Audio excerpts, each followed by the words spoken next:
നമസ്കാരം, ഭാരത് ലൈവിലേക്ക് സ്വാഗതം. നമസ്കാരം ഹരി. ഹരി, ബംഗ്ലാദേശിൽ നിന്ന് കഴിഞ്ഞ കുറച്ച് ദിവസങ്ങളായിട്ട് കേൾക്കുന്ന വാർത്തകൾ ഒട്ടും ശുഭകരമല്ല. ഇപ്പോൾ ഏറ്റവും ഒടുവിലായി വന്നിരിക്കുന്ന വാർത്ത, അവിടെ ഷെയ്ഖ് ഹസീന മടങ്ങിപ്പോകുന്നു, അവിടേക്ക് ചെല്ലുന്നു. അവർ ഇന്ത്യയിൽ പത്രസമ്മേളനമൊക്കെ നടത്തി. അതിൻ്റെ ഒരു അനുരണനം ആണോ എന്നറിയില്ല. ബംഗ്ലാദേശിൽ നിന്ന് വലിയ വെല്ലുവിളികളാണ് ഉയരുന്നത്. കൃത്യമായിട്ടും പാക് കേന്ദ്രമാക്കി പ്രവർത്തിക്കുന്ന, പാകിസ്ഥാൻ കേന്ദ്രമാക്കി പ്രവർത്തിക്കുന്ന, കുറേ കൂടി വ്യക്തമായിട്ട് പറഞ്ഞാൽ POK കേന്ദ്രമാക്കി പ്രവർത്തിക്കുന്ന ലഷ്കർ ഇ തോയ്ബ, ജെയ്ഷെ മുഹമ്മദ് തുടങ്ങിയ ദ റെസിസ്റ്റൻസ് ഫ്രണ്ട് TRF എന്ന് പറയുന്ന പുതിയ ഒരു ഭീകര സംഘടന കൂടി രംഗപ്രവേശം ചെയ്തിട്ടുണ്ട്. ഇവരെല്ലാവരും ഇപ്പോൾ ബംഗ്ലാദേശിൽ തമ്പടിച്ചിരിക്കുകയാണ്. ബംഗ്ലാദേശിൽ തമ്പടിച്ചിരിക്കുകയാണ് എന്ന് പറഞ്ഞാൽ വെറുതെ തമ്പടിച്ചിരിക്കുകയല്ല, വളരെ കൃത്യമായിട്ട് ഇന്ത്യക്കെതിരായ നീക്കങ്ങളുമായിട്ടാണ് അവർ തമ്പടിച്ചിരിക്കുന്നത്. ഷെയ്ഖ് ഹസീനയുടെ മടങ്ങി വരവിനെ അവർ വല്ലാണ്ട് ഭയപ്പെടുന്നുണ്ട്. ജനം ഷെയ്ഖ് ഹസീനയോടൊപ്പം പോകുമോ എന്ന ഒരു വലിയ ആശങ്ക ഇവർക്കുണ്ട് എന്നാണ് അന്താരാഷ്ട്ര മാധ്യമങ്ങൾ പങ്കുവയ്ക്കുന്ന വിവരം.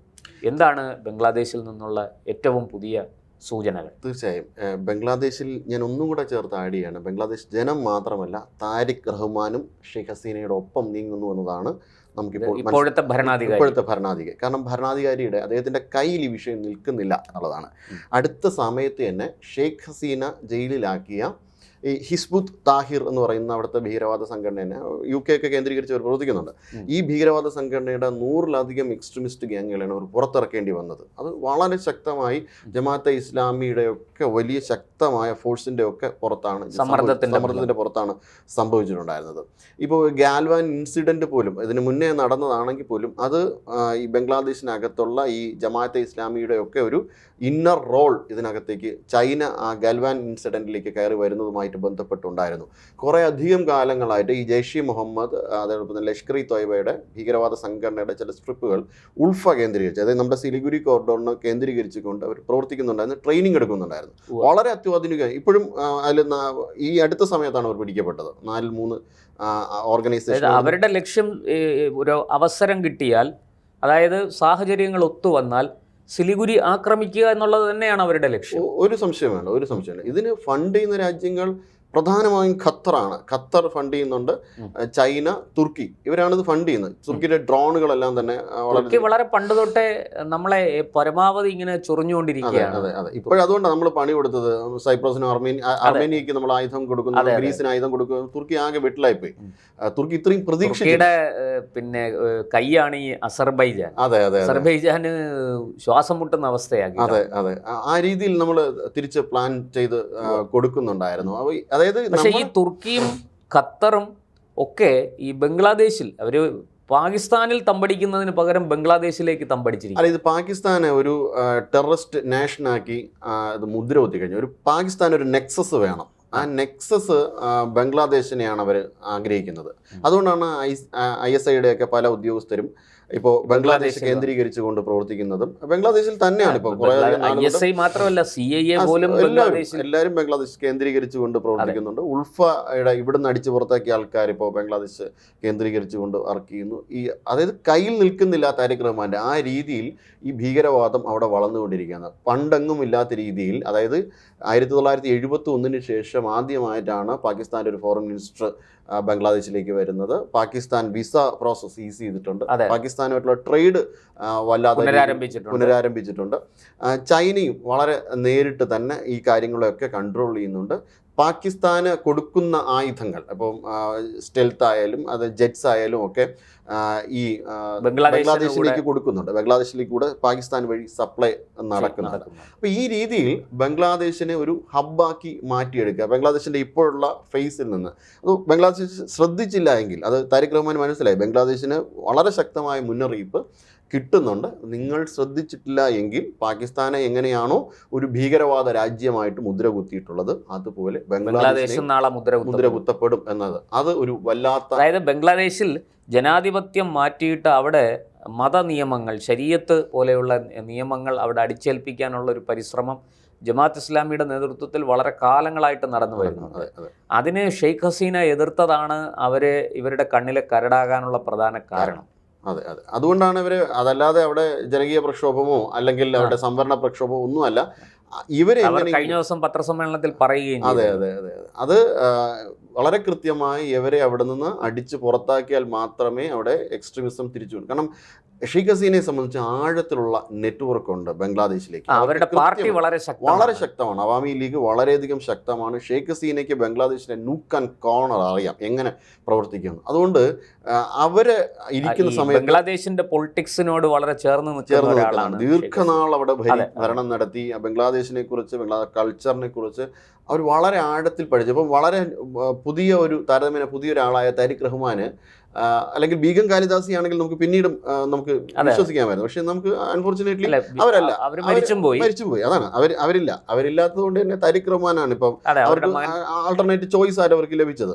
അപ്പം ഇദ്ദേഹം താരതമ്യേന പുതിയൊരാളായത് കൊണ്ട് തന്നെ ഈ രീതിയിൽ അദ്ദേഹവും ഈ ഭീഷണി ഭയന്ന് വളരെ കാലം രാജ്യത്തിന് പുറത്തായിരുന്നു. അതെ. ഇപ്പോഴാണ് അദ്ദേഹം തിരിച്ചു വന്ന് തെരഞ്ഞെടുപ്പിൽ മത്സരിച്ചത്. അതെ. അതുകൊണ്ട് തന്നെ ഈ ബംഗ്ലാദേശിന്റെ ജോഗ്രഫിയോ ഡെമോഗ്രഫിയോ കുറിച്ചൊന്നും വളരെ കൃത്യമായ ധാരണ അദ്ദേഹത്തിന് ഇല്ല. ഇപ്പോൾ നമ്മളെ ഇവിടെ പപ്പുവിനെ ഭരണം ഏൽപ്പിച്ചാൽ എങ്ങനെയിരിക്കും അതുപോലെയാണ് ഇപ്പോൾ താരിഖ് റഹ്മാനെ ഭരണം വെച്ചത്. ആദ്യം വളരെ മാസ് ഡയലോഗൊക്കെ അദ്ദേഹം കാച്ച് ചെയ്യണ്ടായി. അതൊക്കെ ഏതെങ്കിലും ട്രെയിനേഴ്സിനെ വിട്ട് ചെയ്യിക്കാവുന്ന കാര്യങ്ങളേ ഉള്ളൂ. ഡയലോഗൊക്കെ ആർക്കും അടിക്കാം. പക്ഷെ ഭരണത്തിലേക്ക് കടക്കുമ്പോൾ രാജ്യത്തെ അറിയണം. രാജ്യത്തിൻ്റെ ഡീപ്പ് റൂട്ടഡ് നെറ്റ്വർക്ക്സ് എങ്ങനെയാണ് പ്രവർത്തിക്കുന്നതെന്ന് അറിയണം. രാജ്യത്തിനകത്ത് പാകിസ്ഥാൻ വളരെയധികം, അതായത് ബംഗ്ലാദേശിനെ തക്കം പാത്ത് നിൽക്കുകയാണ്. ബംഗ്ലാദേശ് അവിടെ നിന്ന് പിരിഞ്ഞു പോയത് ഒരു കാരണവശാലും പാകിസ്ഥാൻ ഇഷ്ടപ്പെട്ടില്ല. അപ്പോൾ പാകിസ്ഥാൻ വളരെയധികം തക്കം പാർത്തിരിക്കുകയാണ്. അതുമല്ല പഴയ റസാക്കസ് ഇപ്പോഴും അവിടെ നിലനിൽക്കുന്നുണ്ട്. അവിടെ പിൻതലമുറ ആർമിയിൽ അടക്കം ഉള്ള ഒരു സമയം കൂടിയാണ്. അവരുടെ ഒരു വളരെ പോസിബിൾ ആയിട്ടുള്ളൊരു അറ്റ്മോസ്ഫിയറാണ്. ആ അറ്റ്മോസ്ഫിയറിൽ അവർ കാര്യങ്ങൾ നീക്കുപോക്ക് നടത്തുമ്പോൾ ഷെയ്ഖ് ഹസീന അവിടെ ഉണ്ടാകുന്നത് ഒട്ടും തന്നെ അതുകൊണ്ട് വളരെ പ്ലാൻഡ് ആയിട്ടാണ് ഒരു ഇൻ്റർനാഷണൽ ലെവൽ അറ്റാക്ക് അതിനകത്ത് നടന്നിട്ടുണ്ടായിരുന്നത്. എന്തായാലും ബംഗ്ലാദേശിലെ സ്ഥിതിഗതികൾ നമ്മളെ നേരിട്ട് ബാധിക്കുന്നതാണ്.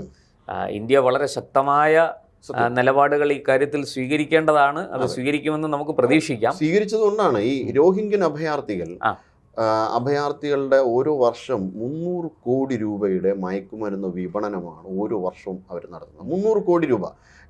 നമ്മൾ ഈ സാമ്രാജ്യത്വ അധിനിവേശത്തിൻ്റെ പഴയ കാലത്ത് ട്രയാങ്കുലർ ട്രേഡ് എന്നൊക്കെ പറയും പോലെ ആഫ്രിക്കൻസിനെ അമേരിക്കയിൽ കൊണ്ടുവന്ന് കൃഷി ചെയ്യിപ്പിച്ചിട്ട് അവിടെ നിന്ന് സാധനം എടുത്ത് വിപണനം ചെയ്യുന്ന ഒരു ട്രയാങ്കുലർ ട്രേഡ് സിസ്റ്റം, അതേപോലെ ഒരു ട്രേഡിംഗ് മെത്തേഡാണ് അവർ അവിടെ ഇത് ചെയ്യുന്നത്. അതായത് ഈ അവിടുത്തെ രോഹിംഗ്യൻസിനെ വെച്ചുകൊണ്ട് തന്നെ ഈ ട്രേഡിംഗ് നടത്തുകയാണ്. 300 കോടി രൂപ വർഷം ട്രേഡ് ചെയ്യുന്നത്. ഇത് ഈ മയക്കുമരുന്നിൻ്റെ സപ്ലൈ വരുന്നത് ഈ മേഖലകൾ കൂടെ ഇന്ത്യയിലേക്ക് കയറുന്നുണ്ട്. അത് കാശ്മീരിലേക്ക് ഒരു ഭാഗം പോകുന്നുണ്ട്. അതോടൊപ്പം തന്നെ ബംഗ്ലാദേശ് വഴി, പശ്ചിമ ബംഗാൾ വഴി ഇന്ത്യയുടെ പല ഭാഗങ്ങളിലേക്കും എത്തുന്നുണ്ട്. ഈ പറയുന്ന നുഴഞ്ഞു കയറുന്ന ആൾക്കാർ വഴി ഇന്ത്യയുടെ പല ഭാഗങ്ങളിലേക്കും ഒരു വലിയ രീതിയിൽ സപ്ലൈ ചെയ്യുന്നുണ്ട്. അതിൻ്റെ അനുരണനങ്ങൾ കേരളത്തിലും വളരെ കൃത്യമായിട്ട് വളരെ ശക്തമായി നമ്മുടെ ഈ പെരുമ്പാവൂർ കേന്ദ്രീകരിച്ചുകൊണ്ട് ഒരു ഡ്രഗ് ഹബ്ബ് തന്നെ നമുക്കുണ്ട്.